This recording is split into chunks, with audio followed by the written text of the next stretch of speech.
Welcome to the podcast, Total Survey Design. Welcome to Season 2.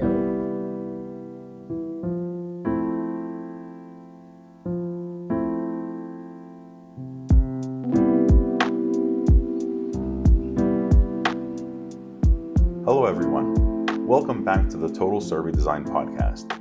I'm Azdran Soma.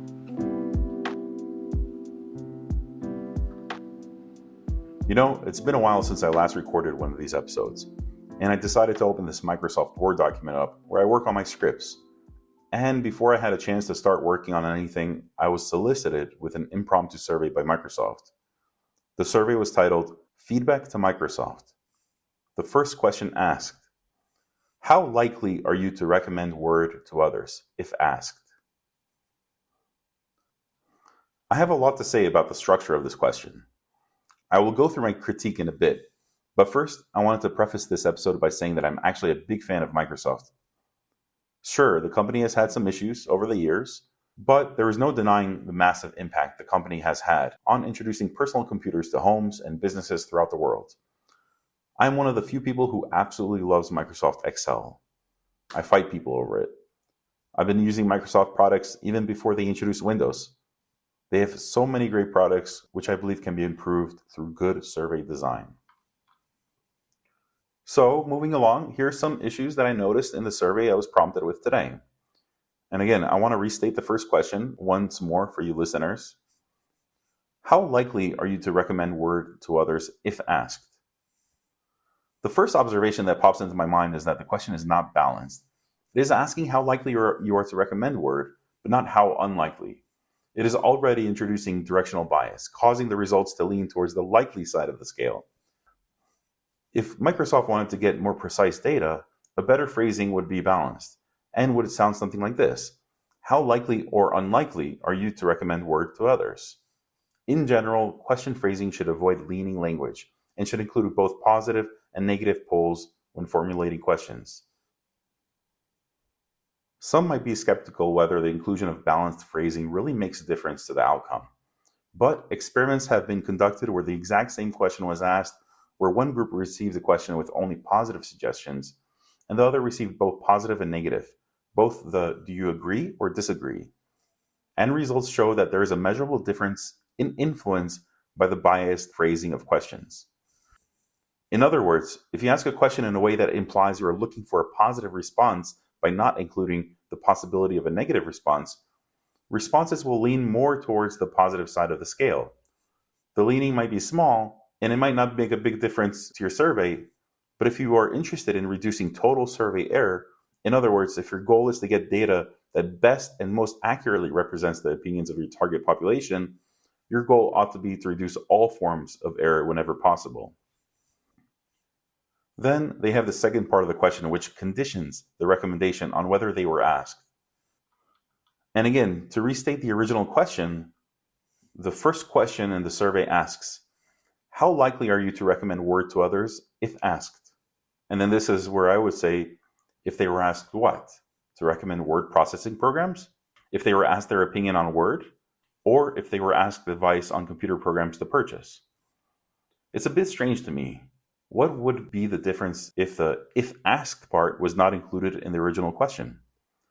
Would a respondent answer differently if they were simply asked, how likely or unlikely are you to recommend Word to others?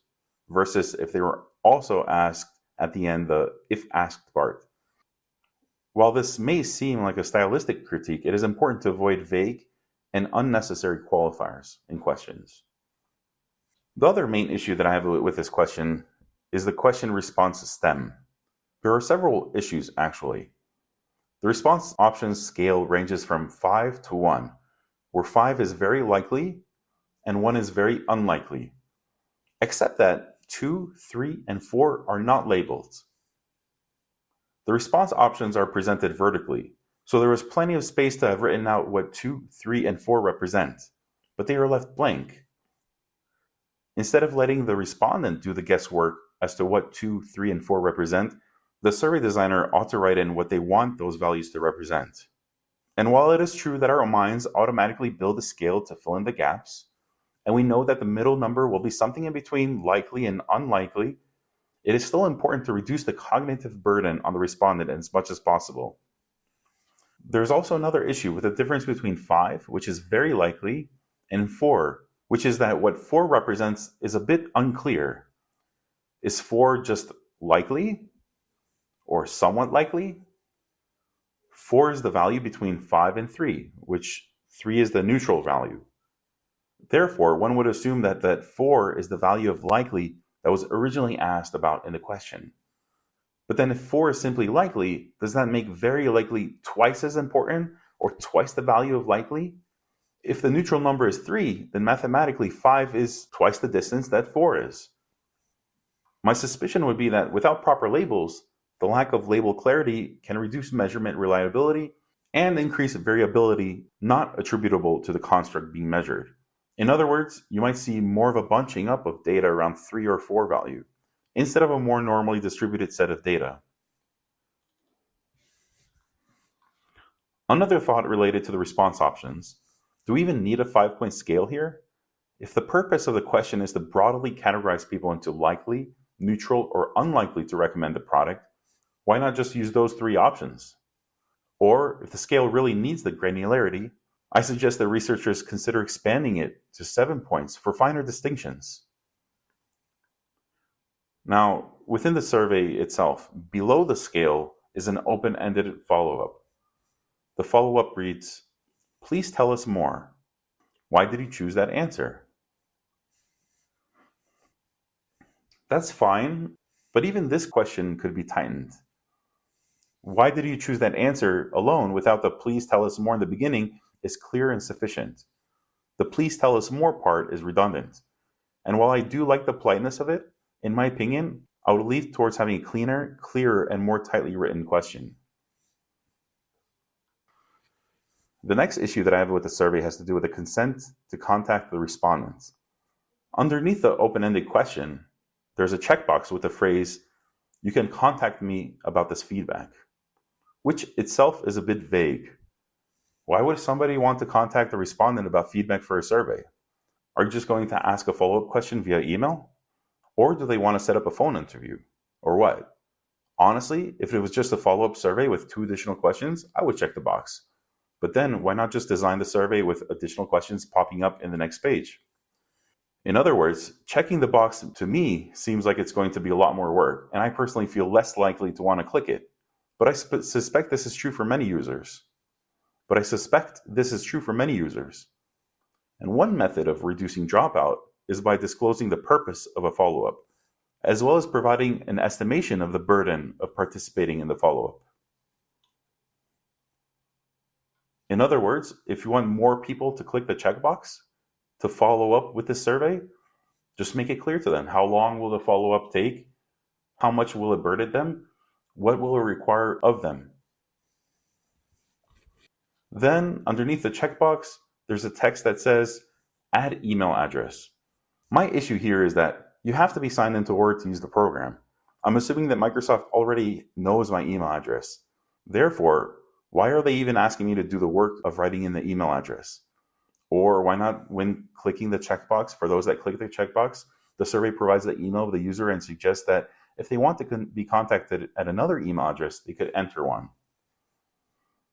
Lastly, there's a phrase at the bottom of the survey that says, "By pressing submit, your feedback will be used to improve Microsoft products and services." And I would suggest that the designers of the survey consider whether this statement could be moved to the introduction or the privacy policy to avoid overloading the main survey screen. One bigger picture critique is that there's no way to contact the researchers or the survey team. And I get that Microsoft is a huge company and they don't want to be flooded with emails, but this lack of transparency and connection reduces trust. A more thoughtful approach might be to test the survey on smaller samples first, where contact info can be provided. Overall, if the goal is to get the qualitative feedback about why someone's likely or unlikely to recommend the product, I believe that the survey should be reformatted to emphasize that the open-ended response is what is important to the researcher. I'm not sure what the best way might be to achieve this, But one idea might be to emphasize to the respondents at the beginning of the survey by saying something like, "We are looking to learn about ways that we can improve Microsoft Word. Please first tell us how likely or unlikely you are to recommend Word. Then tell us why you chose your response. Your comments are important to us." Or something like that. Having more of a conversation with the respondent and being more clear about the goals of the survey might increase the response rate and the quality of the data.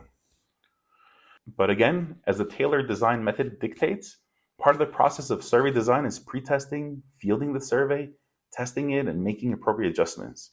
Another reason why I wanted to write about the Microsoft feedback survey is because I've seen this exact same survey in the past with the same errors in the design from years ago. I wanted to talk about this feedback survey from Microsoft because I think it's important to reflect on the utility of surveys in a business setting and to think about whether there's a value in attaining feedback from customers that is accurate and representative of the population of respondents. Surveys are our only way of getting into the minds of customers. While there are other research methods to learn about our customers and their preferences, such as by doing focus groups, conducting interviews, observing customers and their use of products, and collecting other data points, surveys are a tool to collect data from a larger sample of respondents, which may more accurately reflect the target population of users as a whole in a way which may be informative to the developers of the product. In other words, if there is no incentive to improve the product and provide a better customer experience, there shouldn't be an incentive to conduct the survey. So that's it for today's episode. I appreciate you tuning in. If you have questions and want to suggest topics or want us to review your own survey or one you've seen in the wild, send us an email at totalsurveydesign@gmail.com. You can also follow us on Instagram at the handle totalsurveydesign. And hey, if you like this episode, do us a favor. Rate the podcast on Spotify or wherever you're listening. Share it with a friend, or just shoot us an email and say you're enjoying it. It really helps. Thanks again, and see you next time.